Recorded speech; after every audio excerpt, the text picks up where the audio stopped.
Paz e graça aos amados irmãos. É uma alegria e um prazer muito grande estarmos voltando, aqui ao púlpito, devagarzinho. Como os irmãos sabem, a terça-feira agora faz 15 dias que fizemos a cirurgia de um olho, de catarata. Eu estou sendo estudado pela Universidade de Harvard, porque um adolescente com catarata não é uma coisa normal, não é? Então a universidade está estudando o meu caso. Como é que um adolescente tem catarata?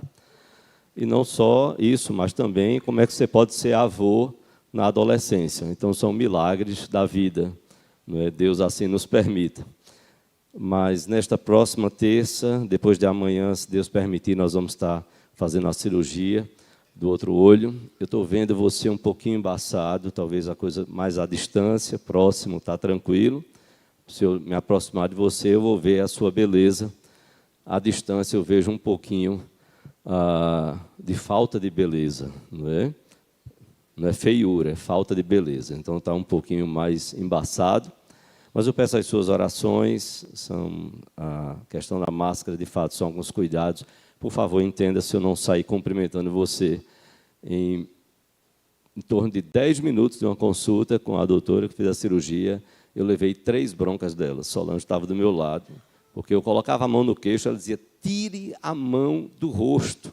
E aí conversávamos mais um pouquinho, botava a mão, apontava para a bochecha e tocava. Eu só olhei o olho, tocava, ela dizia, tire a mão do rosto. Eu já falei a você, tire a mão. Você vai terminar contaminando, vai pegar uma conjuntivite, ou cuidado com virose. E eu disse, meu Deus do céu, por aí vai. Às vezes a gente, e aí depois fiquei pensando, quantas vezes a gente chega que a gente não se preocupa, não é? Como povo, a gente vem gripado mesmo, tosse em cima dos outros, fala em cima, transmite vírus, e aí a gente não se cuida e não cuidamos, não é? No amor ao próximo, uns dos outros. Alguém disse que eu estava muito feliz hoje. Primeiro, eu tenho que dizer que não foi pelo jogo de ontem. Eu cheguei a dizer que eu cobraria pênalti melhor do que muitos jogadores do Santa Cruz. Misericórdia, foi coisa de infartar. Infartar. Quando você pensava, agora pronto, agora vai, aí não ia. Até que no final foi. Muitas penas voaram lá, não é? Coisas que a gente viu estarrecedor. Mas a alegria não é por aquele motivo, com certeza. A alegria maior. Tem uma alegriazinha? Tem. A alegria não é pelo alimento. Está lá. Louvado seja Deus pela cooperação de cada um aqui, e podermos, então, tomar esta refeição comunitária, como a Igreja Apostólica também tinha o ágape, nessa refeição de amor, da gente estar junto e poder partilhar de um prato.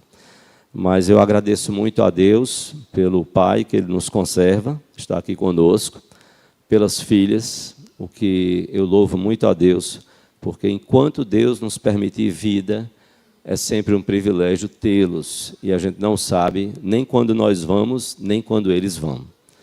Por isso que a gente aprende a agradecer a Deus cada dia que Ele nos concede. Alguém brincando disse, eu pensei que o pastor tinha se separado. Eu digo, não, é só no Dia dos Pais que a gente fica nessa estrutura assim já tradicional entre nós como família. E quando podemos estarmos os 4, é um privilégio muito grande. Ter as filhas e ter, como a gente chama, os genros filhos. Louvamos a Deus pela família que o Senhor tem nos dado. Eu quero convidar você a abrir a palavra de Deus. Nós estamos no dia do Pai. No dia, eu quero dizer, do Pai principal, no dia do Senhor, o Pai de todo aquele que crê no Senhor Jesus Cristo como seu único e suficiente Salvador. Neste dia que agradecemos a Deus pelos pais humanos, pelo Pai que Deus nos permite e nos abençoa e nos faz ser e trabalha os nossos corações. Eu convido você a abrir a palavra de Deus no último livro do Antigo Testamento, Malaquias, capítulo 4. Eu quero ler a partir do versículo 1, só para você entender o contexto, Malaquias, capítulo 4, a partir do versículo 1 até o versículo 6.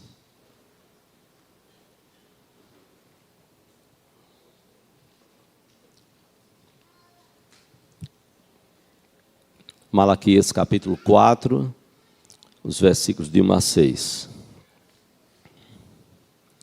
Como é ruim você adorar com máscara, orar com máscara, ler com máscara. Eu digo misericórdia, pelo menos pregar sem máscara. Não é pregar sem máscara. Então, o abraço à igreja, os irmãos sabem como gosto de abraçar, como gosto de cumprimentar. E aí eu peço a sua compreensão nesse momento de cuidado. Né? Malaquias 4, de 1 a 6. Vamos colocar de pé, se você puder ficar de pé. Malaquias 4, de 1 a 6. Quem aqui é pai? Levante sua mão. Pai. Muitos pais. Ok, pode baixar. Quem aqui é filho? Levante sua mão. Filho, sim. Se você não levantar, então você não está vivo, né? Todos são filhos. Até embaçado eu estou conseguindo ver praticamente toda a igreja com a mão levantada.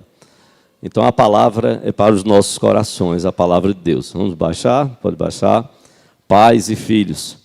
Diz a palavra de Deus, Malaquias 4, de 1 a 6, é o capítulo 4. Pois eis que vem o dia e arde como fornalha. Todos os soberbos e todos os que cometem perversidade serão como restolho.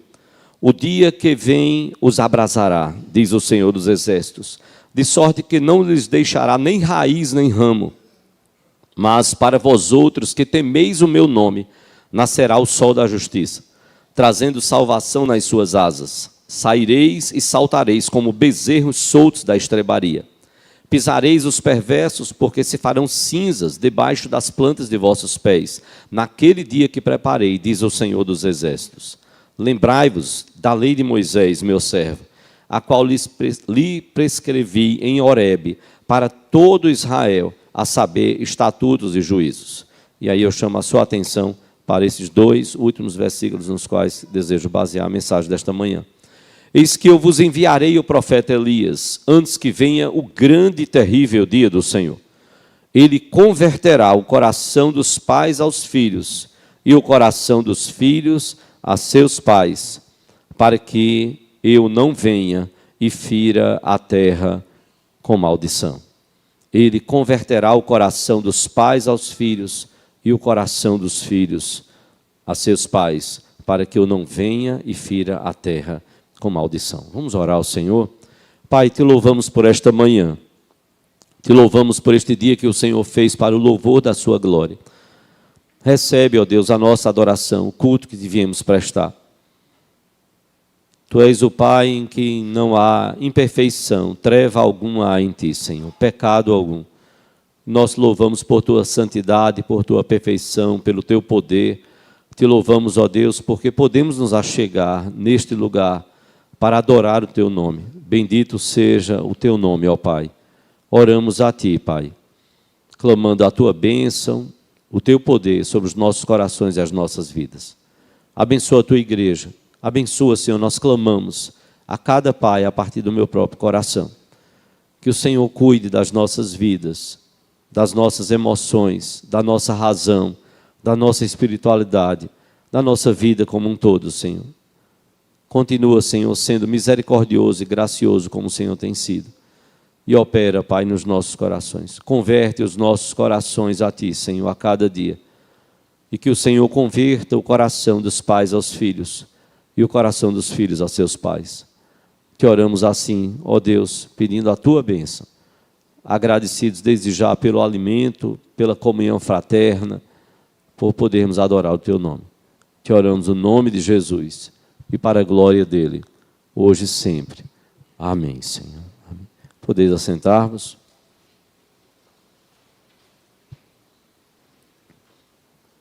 Irmãos, como nós o fazemos, irmãos devem lembrar, nós continuaremos com as nossas crianças, sempre só no domingo da ceia pela manhã, nos outros elas sobem, naturalmente, no momento da mensagem.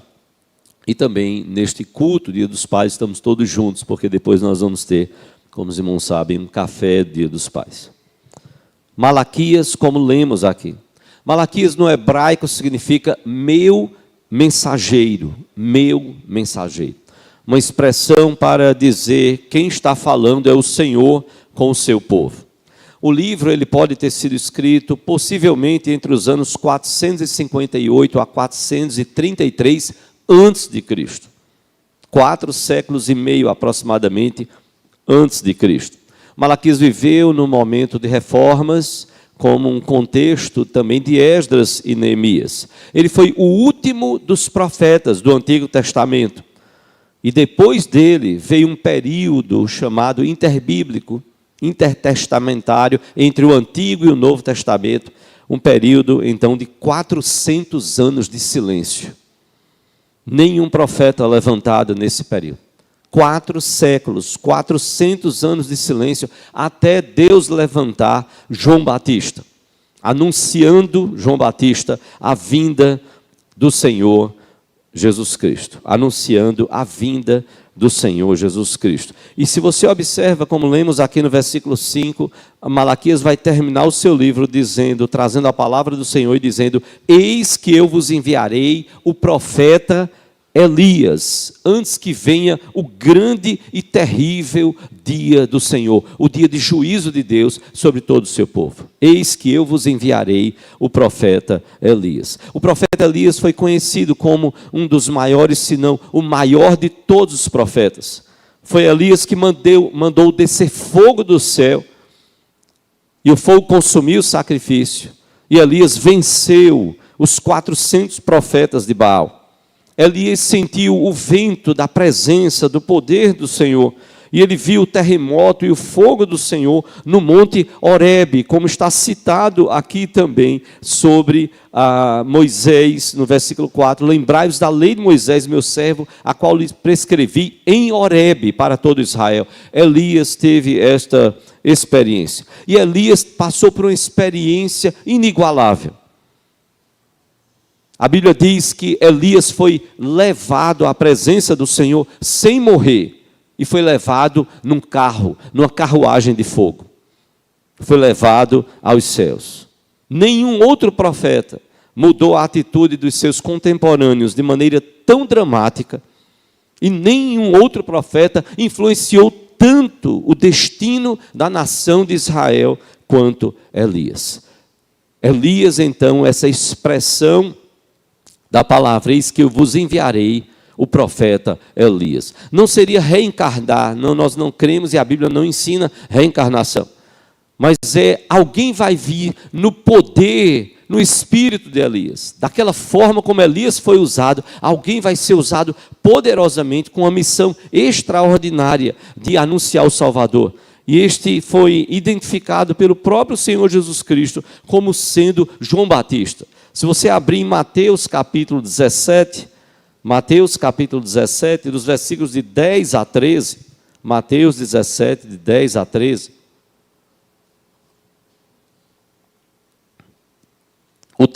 o título que não é inspirado, ele foi acrescentado, todos esses títulos, para nos dar uma noção do que se trata naqueles versículos. O título é A Vinda de Elias, Mateus 17, de 10 a 13. A Bíblia nos diz, então, mas os discípulos o interrogaram, quando eles, então, a Bíblia diz aqui no versículo 9, e descendo eles do monte, depois da transfiguração, ordenou-lhes Jesus, a ninguém conteis a visão, até que o Filho do Homem ressuscite dentre os mortos. Mas os discípulos o interrogaram, perguntaram a Jesus, por que dizem, pois, os escribas ser necessário que Elias venha primeiro?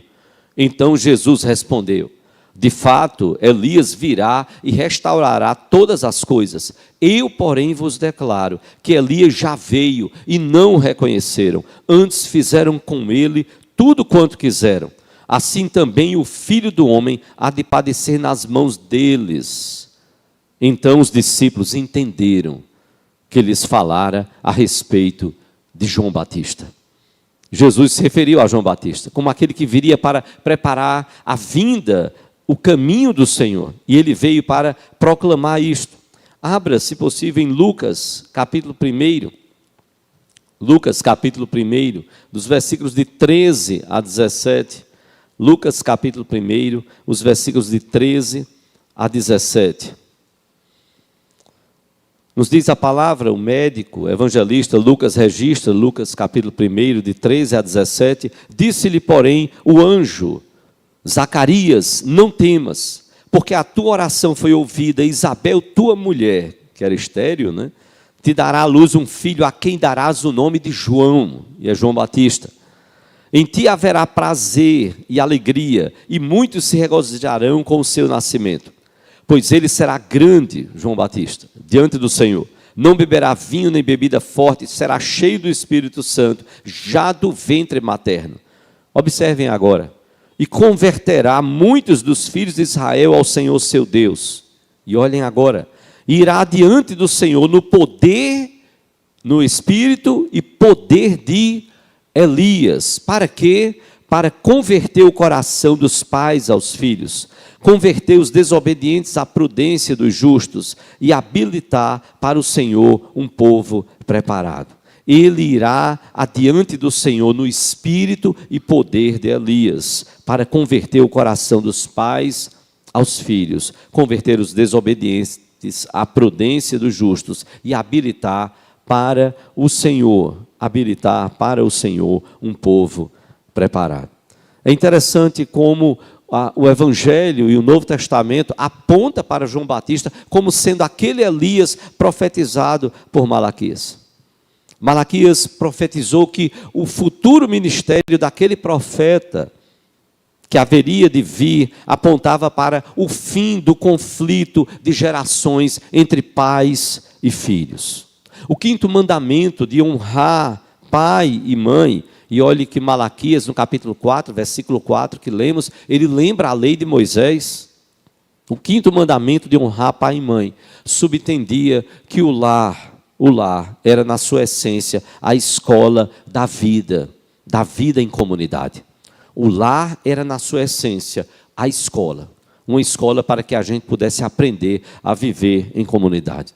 Um lar era um mundo em miniatura, para aprendermos sobre amor e lealdade, sobre obediência e confiança, como em nenhum outro lugar seria assim e deve ser o lar, servindo de base para mudar, para transformar a sociedade. Volte ao texto, por favor, de Malaquias. Olhe como a Bíblia diz no versículo 6, o início do versículo. Ele converterá o coração dos pais aos filhos e o coração dos filhos a seus pais. E é aquilo que Lucas, então, novamente testemunha, que ele haveria de vir no espírito e no poder de Elias. E ele faria isto para converter o coração dos pais aos filhos. O arrependimento, irmãos, e a volta, ou seja, a conversão para Deus. Quando nós somos convertidos a Deus, isso deve nos trazer uma restauração dos relacionamentos familiares.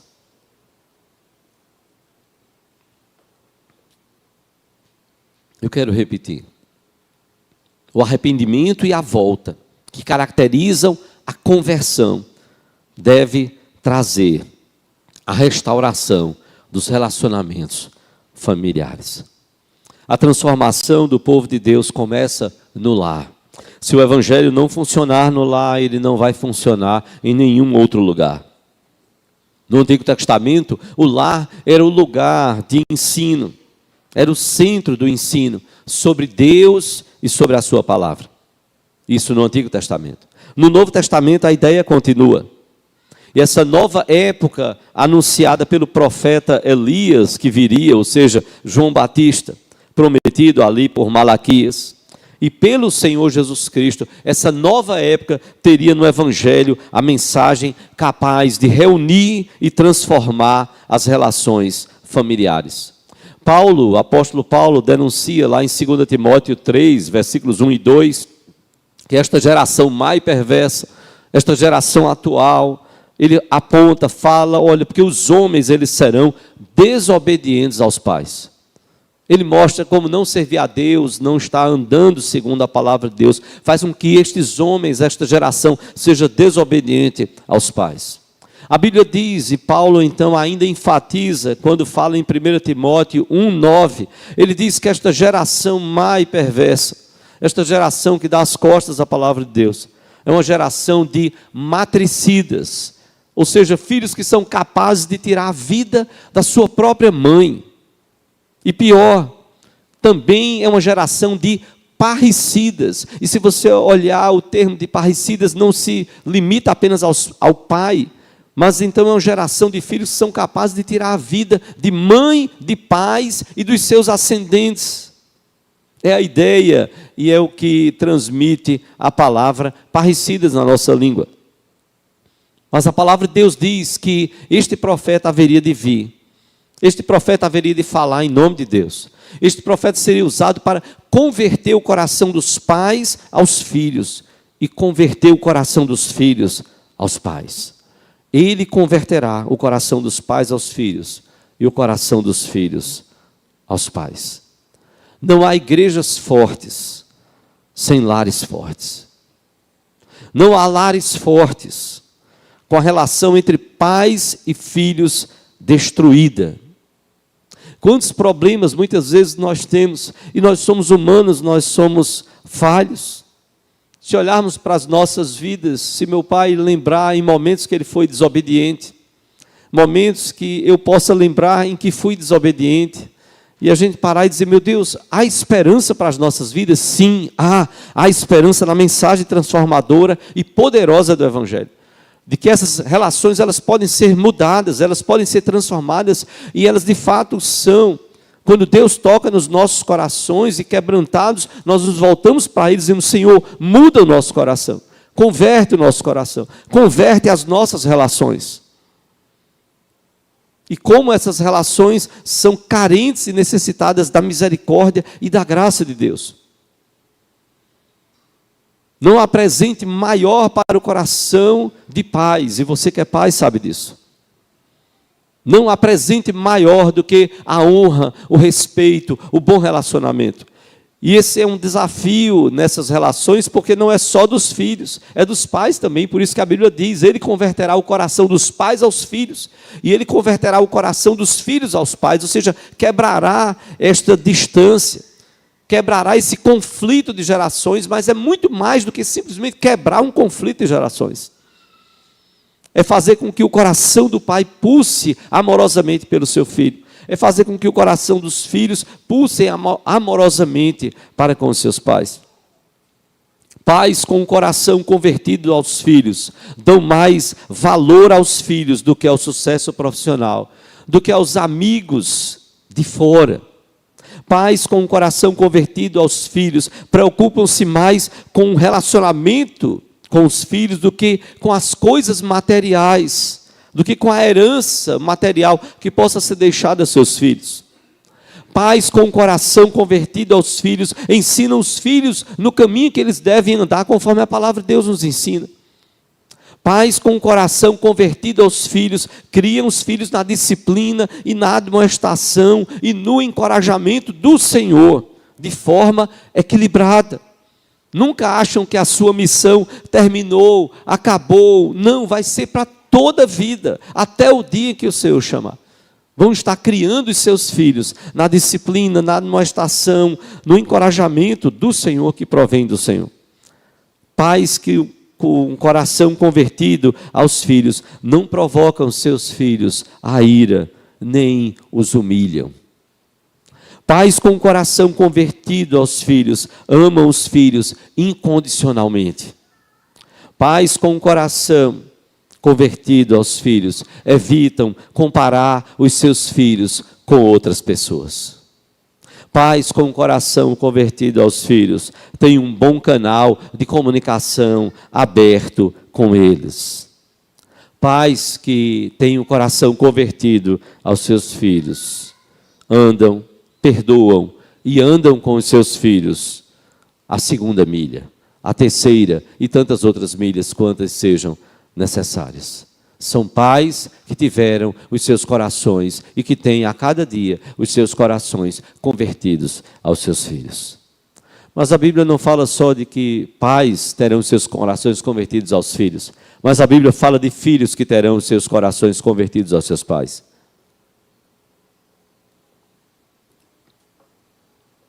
Filhos com o coração convertido aos seus pais obedecem a seus pais no temor do Senhor. Obedecem em tudo aquilo que não é contrário à palavra de Deus. Filhos com o coração convertidos aos seus pais respeitam seus pais, não os achando antiquados ou caretas, vão estar sempre pensando, puxa, está um pouco diferente daquilo que eu esperava, mas por que meu pai está falando isso? Por que ele está dando essa ordem? Por que ele está dizendo para seguir este caminho, quando tem tantas outras pessoas dizendo para seguir outro? Por que o mundo está dizendo para seguir outro caminho? Por quê? Porque eles respeitam os seus pais. Filhos com o coração convertido aos seus pais, cuidam de seus pais, zelam pelos seus pais. Filhos com o coração convertidos aos pais, são gratos aos pais. Porque começam a perceber que muitas vezes os seus pais deram mais a eles do que eles, como pais, receberam quando foram filhos. E quanto mais sabem da sua história, mais podem olhar com respeito e gratidão a Deus pelos pais que eles são. Nem sempre sabem dessa história. Nem sempre valorizam quando sabem. Nem sempre sabem, valorizam o sacrifício dos seus pais para chegarem ali. Cada geração enfrentou problemas, lutas, dificuldades, e a tecnologia vai avançando, o conhecimento vai avançando, e de repente você, como filho, não está sabendo, ou mesmo sabe e não valoriza as lutas que seu pai teve para chegar até ali. Filhos com o coração convertidos aos pais procuram ser a alegria dos seus pais e fazem isso para a glória de Deus. Fazem isso para a glória de Deus. Malaquias, no capítulo 4, versículo 6, depois de dizer, ele converterá o coração dos pais aos filhos e o coração dos filhos a seus pais, Malaquias vai dizer, para que eu não venha e fira a terra com maldição. Não havendo conversão do coração dos pais aos filhos e o coração dos filhos aos pais, não havendo conversão,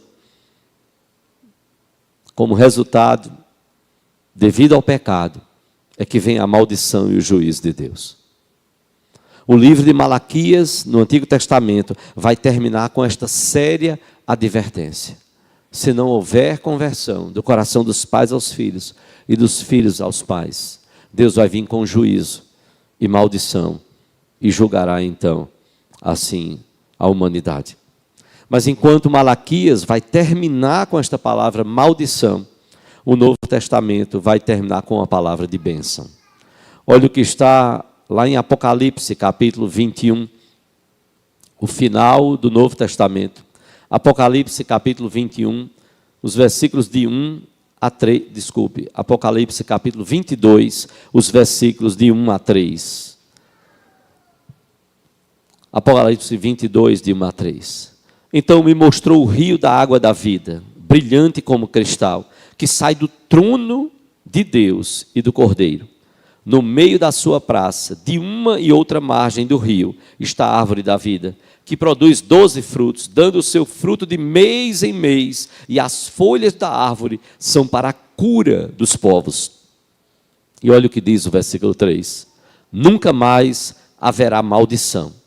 Nela estará, nesta cidade, nesta nova Jerusalém, que desce dos céus, nela estará o trono de Deus e do Cordeiro. Os seus servos o servirão e contemplarão a sua face, e na sua fronte está o nome dele. Nunca mais haverá maldição. Se o Antigo Testamento termina com a advertência da maldição, o Novo Testamento vai terminar com a esperança de que nunca mais haverá maldição. E isso só é possível por causa da bênção do Cordeiro. Pais e filhos, hoje é dia de conversão. Hoje é dia de conversão pelo poder do Espírito Santo de Deus Pai. Hoje é dia dos pais terem o seu coração convertidos aos filhos. Convertidos aos filhos. Hoje é dia dos filhos terem os seus corações convertidos aos seus pais. Assim como na parábola do filho pródigo. E é um processo do trabalhar de Deus nas nossas vidas. 2 filhos perdidos, um dentro de casa e o outro fora. e precisando, pelo menos, o coração do pai já estava ali convertido aos filhos. O coração dos filhos precisava se converter ao pai. Naturalmente que aquele pai da parábola do filho pródigo simboliza, sim, Deus. Então, Deus não precisa ter o coração convertido aos seus filhos, não. Porque Ele já o é. Deus é amor. Ele já tem o seu coração convertido aos seus filhos.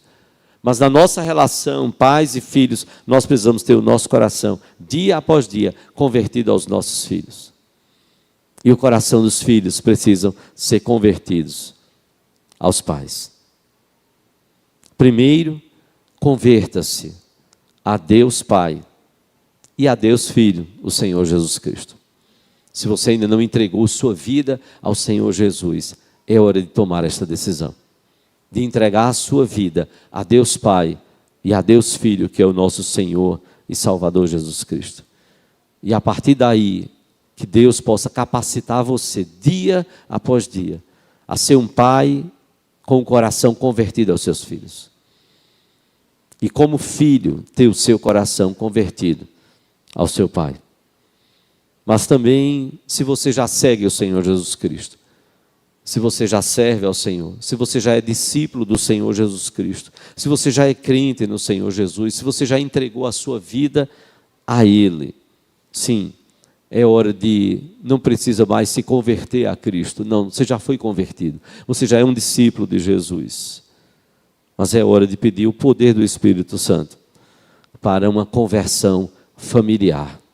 Como pai, pensar em suas atitudes para com os seus filhos. Como filhos, pensar em suas atitudes para com o seu pai. E então, no poder do Espírito, poder ter estas relações transformadas. Ele converterá, como diz a palavra, Ele converterá o coração dos filhos, dos pais aos filhos, e o coração dos filhos a seus pais. A história fala sobre Martin Luther King Jr. O seu pai foi pastor de uma igreja. E diz a história que a integridade do seu pai, o exemplo do seu pai, marcou a sua vida. Há livros que relatam histórias profundas desta relação e como eles viveram quando o seu pai era filho de um pai abusivo, bêbado. E quantas vezes o pai de Martin Luther King Jr. defendeu a mãe das investidas de um pai bêbado. E como isso deve ter marcado o coração do pai, repito, do pastor Martin Luther King Jr. E diz a história que certa vez Martin Luther King Jr. ainda era muito pequeno e um policial parou o seu pai no carro e o tratou pela expressão de menino. O pai do pastor Martin Luther King Jr. olhou para o policial com respeito, apontou para o seu filho e disse: ele é um menino, eu sou um homem. Eu sou um homem. Em outra feita, ele estava com Martin Luther King Jr. Foram até uma sapataria, foram comprar um sapato na loja ali. E então, por serem negros, o dono da loja disse: vocês vão lá para trás e nós vamos vender o sapato que os senhores querem. Lá para trás. O pai olhou para o dono da loja e disse: ou o senhor nos vende o sapato aqui, ou nós vamos nos retirar e não vamos comprar sapato algum. Foram atitudes respeitosas, palavras respeitosas, mas as suas firmes convicções de que Deus havia criado negros e brancos para servirem e glorificarem ao único Deus Pai. Em meio às lutas, às dificuldades, às pressões que foram, de certa forma, nesta relação de pais e filhos, foram moldando o caráter de Martin Luther King Jr. Em meio às falhas, limitações dos dois, de pai e filho, Mas como Deus foi abençoando e convertendo esses corações, ao ponto de que Martin Luther King Jr. chegou a escrever dizendo: até os oponentes do meu pai respeitavam de que ele era um homem íntegro, podiam discordar das suas opiniões, não concordar com tudo que ele defendia e pensava, mas o respeitavam como um homem sincero, como um homem íntegro. Ele converterá o coração dos pais aos filhos e o coração dos filhos a seus pais. Eu convido você a baixar a sua cabeça, a fechar os seus olhos. E a minha oração nesta manhã é que o Senhor esteja convertendo o nosso coração de pais a filhos, aos filhos, e o coração de filhos aos seus pais. Vamos orar. Pai Santo, Tu és Pai, Pai nosso, que estás nos céus. Santificado, exaltado, louvado e glorificado seja o Teu nome. Tu tens todo o poder de transformar as nossas relações. Relações, às vezes, que podem estar quebradas, danificadas, manchadas pelo pecado, destruídas, talvez, pelo pecado. Mas o Senhor pode agir de forma poderosa. E o Teu Espírito tem este poder. Tu és amor. Além de justiça, Tu és amor. Amor que transforma, pelo poder deste amor, os nossos corações. Amor que aplica a justiça da cruz do Calvário sobre nós pecadores, perdoando os nossos pecados. Por isso nós clamamos ao Senhor: tem misericórdia de nós e age com graça sobre as nossas vidas, ó Deus. Nós clamamos que a Tua palavra possa incomodar os nossos corações, possa também nos abençoar, abençoar os nossos corações, abençoar as nossas relações. De forma, Senhor, que pais tenham dia após dia os seus corações convertidos aos seus filhos. E filhos tenham os seus corações convertidos aos seus pais. E todos nós tenhamos o nosso coração convertido a Ti, ó Pai. E ao Teu Filho, o nosso Senhor e Salvador Jesus Cristo. Nós oramos assim, Senhor, clamando e esperando a ação do Teu Espírito sobre aqueles que ainda não entregaram suas vidas ao Senhor Jesus, sobre aqueles que já entregaram e precisamos mudar de atitude. Nós oramos clamando a Tua misericórdia e o Teu poder, no nome do Senhor Jesus e para a glória dEle, hoje e sempre. Amém, Senhor. Amém. Que o Senhor Deus nos abençoe.